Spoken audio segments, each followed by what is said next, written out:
So we finally have word on who Tony Khan is bringing in tomorrow night, Full Gear in Los Angeles. The big free agent signing, one of the best wrestlers in the world, according to Tony Khan, a top wrestler, top free agent. And it is indeed going to be Top Dollar. Top Dollar signing with AEW as one of the best wrestlers in the world and a top free agent. So we'll see how he and Swerve interact and the main events that Top Dollar will be in. Clearly, Top Dollar is going to be going into the main event scene with MJF.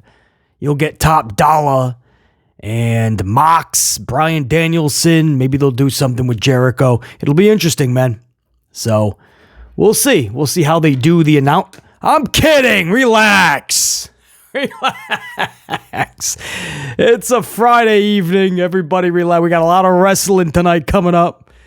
You got to start a little bit more lighthearted, man. Top Dollar is not going to AEW. Not that I know of. This is a roster that has 385 people on it. Slight exaggeration, but only slight. So I don't know where you would fit Top Dollar. I don't mean literally or figuratively. I just mean in general. Top Dollar in AEW. What are you going to do? Where are you going to place this guy?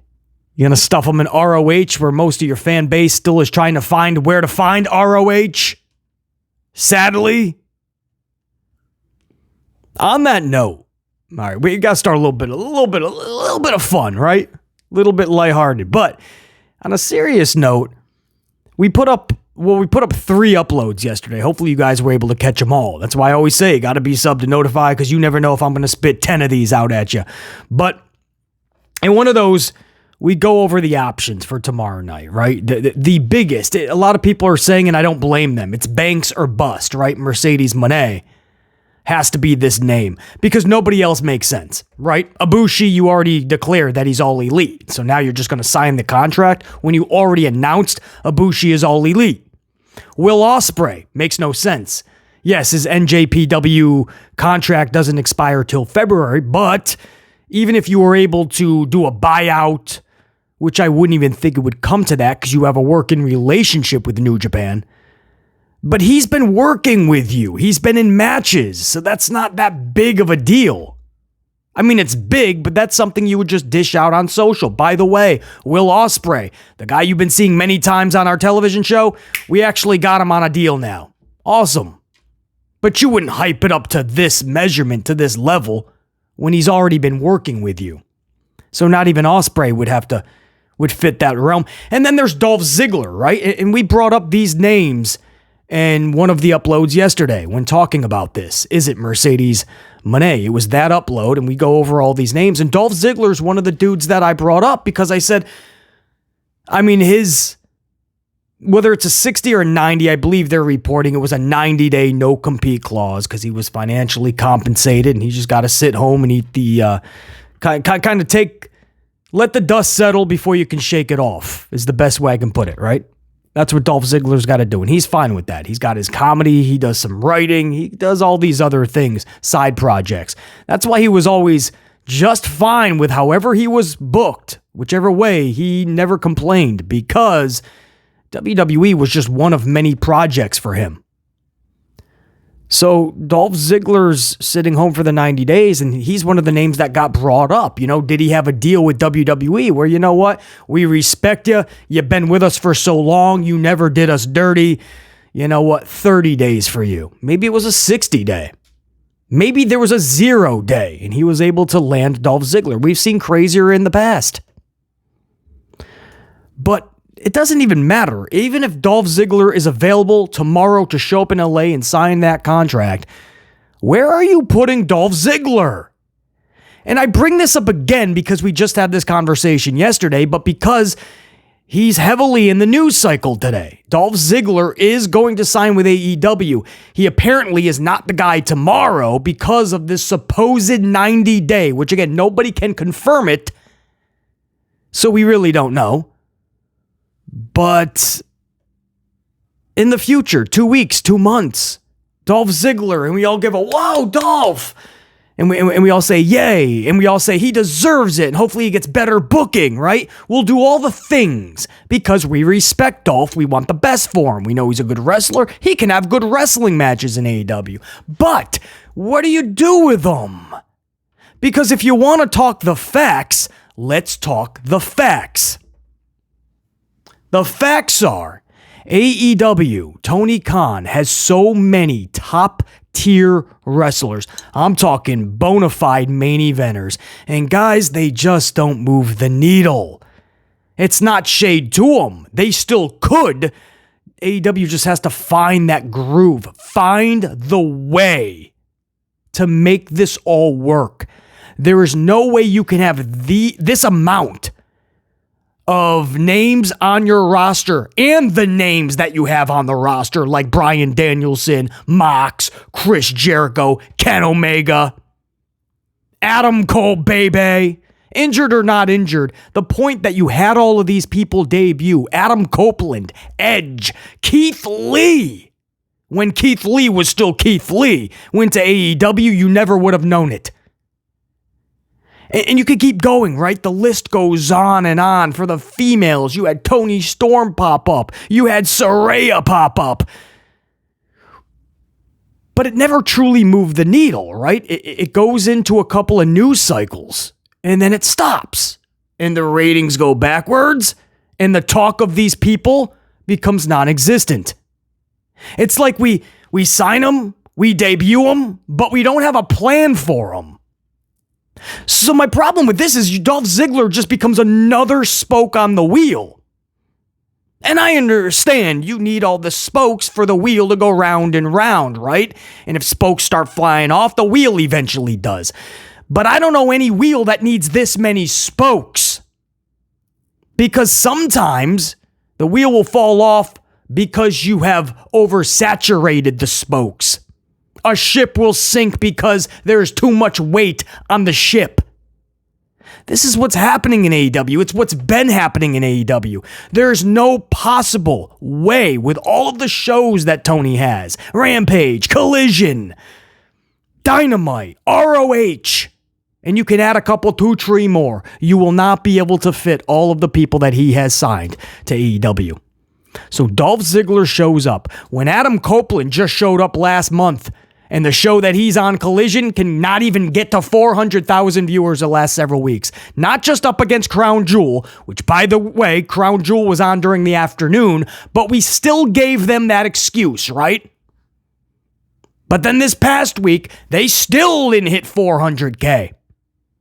That became kind of Copeland's show, right? I'm not just blaming him either, by the way. You got the Christians and everybody else on that show, but they can't move the needle. Because the booking doesn't know how to properly back them. Because I still believe they can move it. But the company is just so into just signing them. Debuting them. Look what we have. Like they're just toys in a toy chest. And Tony's just picking out the toys that he wants every show. He's signing people. He's debuting them. There's no plan. There's nothing. All they knew with Edge is, we'll do Edge and Christian again. Yeah, well, something. And they're in no hurry to move that forward, by the way. No hurry at all. Edge said it himself recently in an interview. I don't really have the plan for AEW mapped out. I just know I want to have some fun. Oh, great. He's here to have some fun. Yeah, collect mega money. Play with your friends. Your brother Christian. Uncle Jay, as they call him, and yeah, just have some fun, man. That's great. Can you have a plan before you debut, maybe? Why did that have to be rushed? I understand Edge isn't getting any younger. None of us are. But why you gotta rush it if you ain't got a plan? Because Edge is already a non-factor. I don't care if you put Christian and Edge in a 10 Stages of Doom match. You'll pique some curiosity, some interest for a show or two, and then it's right back to where you are now. There's no plan long term. Anyway, that's my spiel on this. Where are you putting Dolph Ziggler, guys? Where are you putting Dolph? We're all going to go, yay, Dolph, he deserves this. Hopefully they book him better, right? We've heard this before with Keith Lee. Heard this before with Adam Cole. Before the injuries, Adam Cole felt, let's just put it this way, take NXT Adam Cole. And this is funny because Tony Khan recently did a presser for Full Gear. And he said, I feel that he's hotter than he's ever been in his career, matching him up with his NXT, how hot he was in the industry. And I'm like, Tony Khan, man, we've seen you BS before, but wow, stop, dude. Adam Cole is nowhere near, has not been nowhere near his NXT stature. Miro, stop. Miro should have been a bona fide star in that company. They botched him 67 times. Andrade. Don't get me started on Andrade or Malachi. Aleister Black, Malachi Black. Yeah, these are all the dudes that we said, oh man, Tony will do something great with them if Vince isn't gonna. No. Fucking Malachi had to come out and say, I don't know why I'm not getting singles matches. Tony Khan, AEW, they just want me in these freaking 6-man tags. But no, I didn't say I don't want singles. I'm not injured. I'm not being protected. They don't want me to have singles matches. We were going Malachi and WWE should be a main eventer. Oh, AEW will do something special with them. Well, they haven't yet. So all of this talk is about Dolph eventually. Maybe tomorrow if he's not under this 90-day. Because that's what the Melties and everybody is reporting. But I've yet to see a bona fide report where he's got 90 days. But let's just say that's likely. All right, 2 weeks from now, 2 months from now, Dolph signs. And then what? You're going to have him feud with his brother Ryan Nemeth? You're going to be in a tag team? You're going to take on the Guns? Is going to be part of the Acclaimed? What are we doing, man? There's so many people on that roster that need TV time, that need somebody to go, oh, wow, you're still on our roster?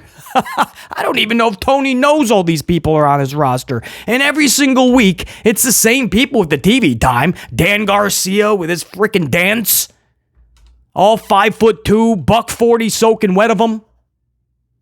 No shade to Dan Garcia, but with a roster like that, Dan Garcia, you're going to go to the back of the line, you're going to work your way up to that spot. You ain't going to get that TV time every single week, bro. Ain't going to happen. That's my Dolph Ziggler talk. As far as tomorrow's signing, we don't have any. It's not top dollar, don't worry. It's a possibility. I don't know about this 90 days or not, but it could be a Dolph. Ibushi's already been declared. Ospreay already works with you, so none of that makes sense. So, listen, I do think it's Banks or bust. And there's reports going around that it's not going to be Mercedes. Well, let's hope for Tony Khan's sake that it is Mercedes. Because, again, he did it again. I got this big signing. I got this big announcement. You're going to want to buy the paper. Now people are buying this. This isn't just watching for free. Or, no, you're still purchasing cable to watch these Dynamite announcements. But this is a pay-per-view, $40, $50, $60, whatever it is. Maybe you got a thing where you can pay $25, $30. I don't know. But you're paying a couple hours salary on this. So you best produce.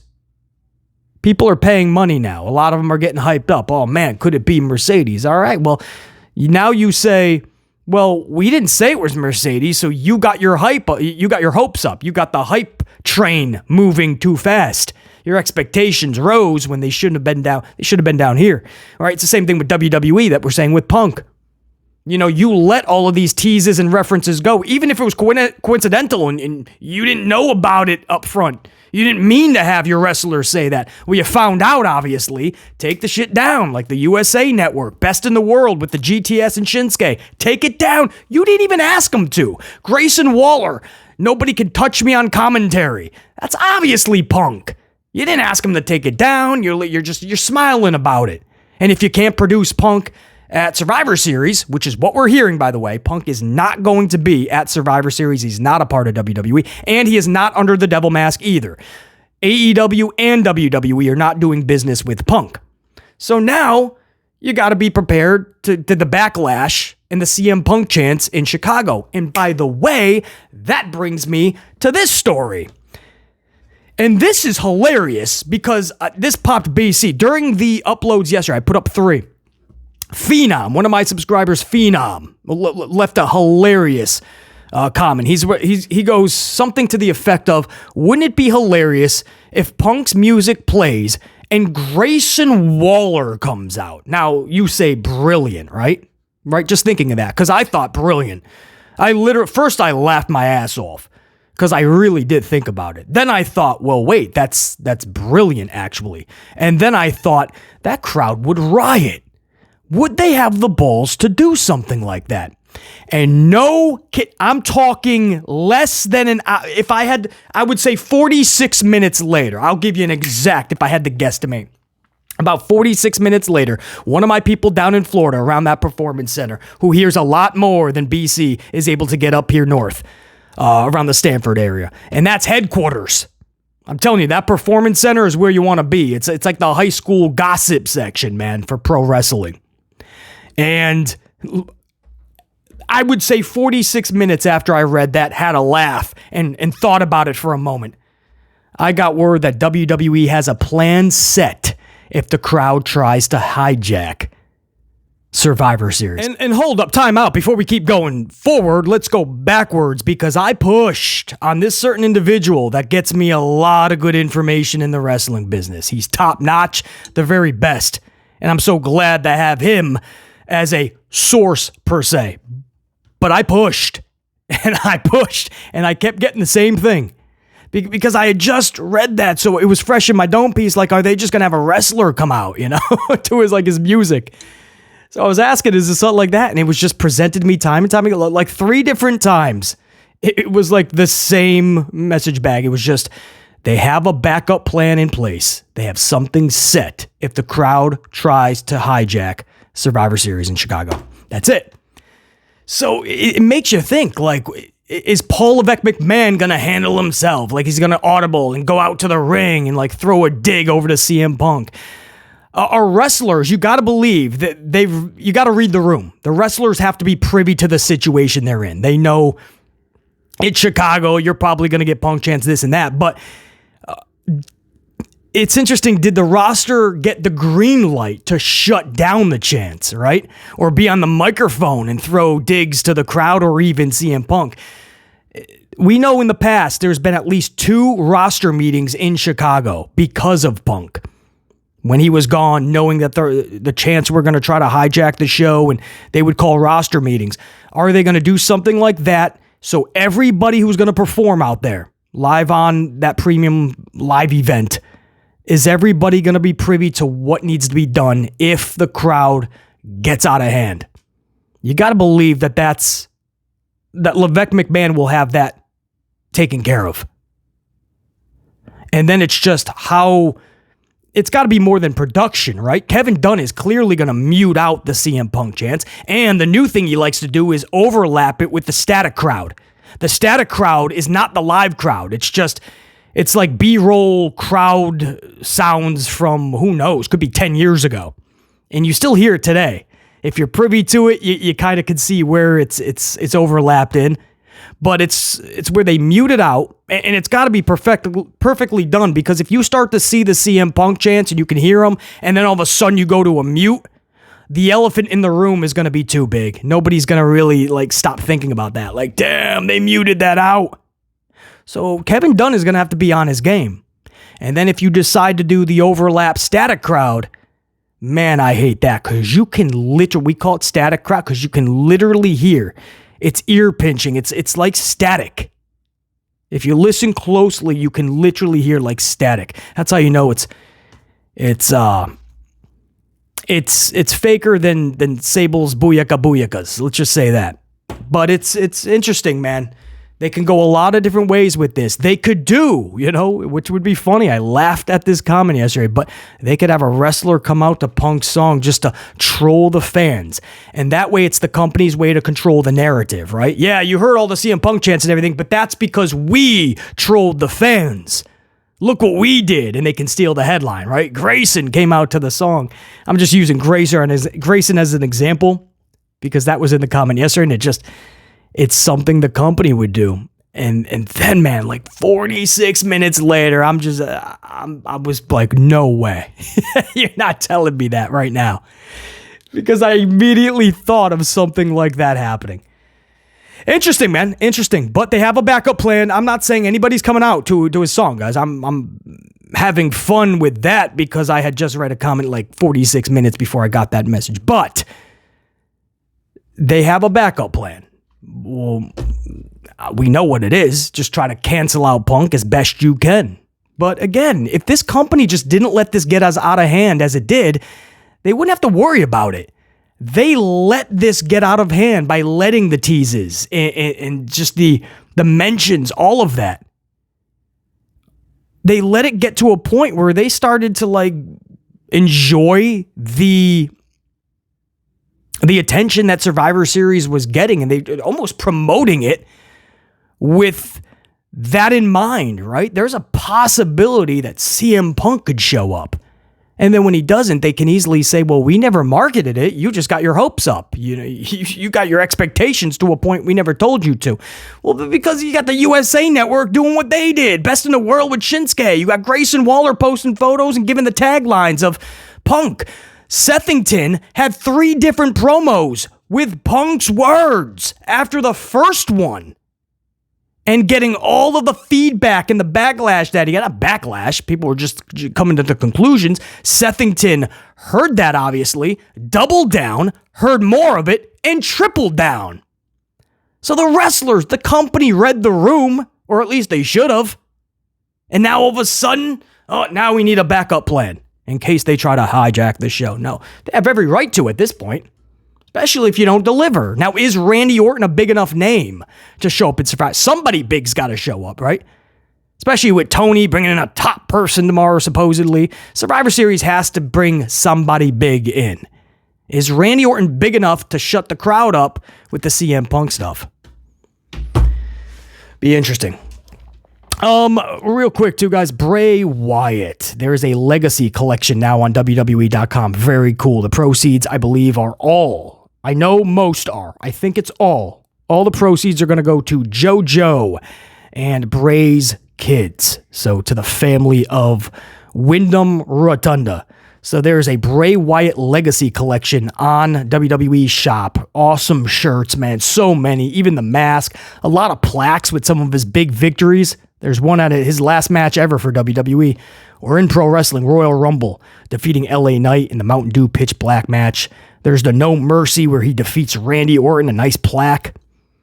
Beating Orton over in the House of Horrors match at Payback. Defeating Finn Balor, SummerSlam. John Cena, WrestleMania. Man, a lot of, brings back a lot of memories, man. Bray Wyatt. So if you guys want to pick up any merch, not just show your love and appreciation to Bray Wyatt, but support over to Wyndham Rotunda's family. So that as well. There was a lot of other things I was going to talk about, but this went way too long, man. I want to make this a little short because I know it's getting out very late. SmackDown is taking on, or should I say Collision is taking on SmackDown tonight, head-to-head. Head-to-head, guys. Now, they're not making a big deal out of this like they did NXT when Dynamite went to Tuesday, and NXT defeated Dynamite, and Tony Khan went off the rails. I think AEW knows this is broadcast television. They're not going to beat Fox. And WWE's not making a big deal out of it because they're like, we're struggling to get 2.1 million. We're going to keep our mouths shut here just in case we lose a couple 300,000 over to Tony and we come up with a 1.8 on broadcast. We're just not going to say anything. So both companies are kind of taking their lickings and their wounds from the last battle. They're still trying to recover from that. So nobody's making a big deal out of this, but they're both live tonight. WWE SmackDown versus AEW Collision. Both live head-to-head. Which will you be watching? Until next time, and there will be that next time, from the red team to the gold unit and my channel members. Current status. We out. Check you. Peace.